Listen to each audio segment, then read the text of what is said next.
I remember you said you didn't have any any memory at this time. You didn't have any, like, identification with yourself as Eben? So were you witnessing those life reviews? You were witnessing others, or you just had a knowing that No, that's what what happened happened? was I had no Eben Alexander life review. I Mhm. couldn't because the complete amnesia was so overwhelming. But what I did witness was as I ascended to the higher levels, and I remember seeing all of this Gateway Valley realm and its deep time or meta time, a completely different ordering of causality where you can witness birth, death, everything in between simultaneously. That should give you a big idea of how much the concept of time flow figures into understanding this much better. And so what I did witness is as I ascended from there, all of that collapsing down was leading to this complex oversphere, basically the universe through all eternity that was there as a teaching tool in the midst of this realm that I call the core.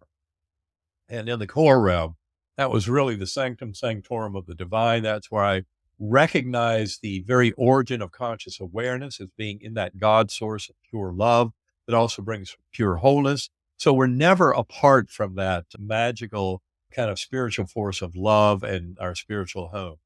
It turns out that I would oscillate through these worlds because I would tumble back down from that core realm into the earthworm I view.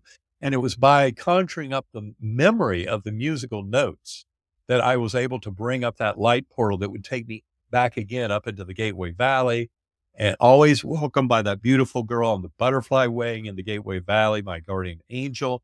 Those who've read the book Proof of Heaven realized how important she was. She was really the way that I came to an understanding of the reality of the journey. And her message to me was very simple. Those sparkling blue eyes, high forehead, high cheekbones, broad smile. She never said a word to me, but mentally, telepathically, her emotional truth completely overlapped with mine in this knowing. And the message from her was, you are deeply loved and cherished forever. You have nothing to fear. You are richly cared for. And that was there every time I passed through that realm, all the way to the core, all these lessons adding up. I would keep tumbling back down. And there were many lessons there about really the nature of the brain, mind, and consciousness, and the ultimate nature of that primordial mind, because I was witnessing that in full blown splendor, but then also returning back to that earthworm's eye view and its primitive nature, which for a long time I just thought was the best consciousness my brain could muster while it was soaking in pus. But at any rate, the reality is I was always told going into the core, you're not here to stay, you'll be going back. I didn't know exactly what that meant, but it didn't seem to matter because every time I went back down, I could remember the musical notes, the melody, and that led me back up to this beautiful spiritual realm. But there came a point where their advice to me was true, and I could no longer conjure up the musical melody that would take me into the Gateway Valley.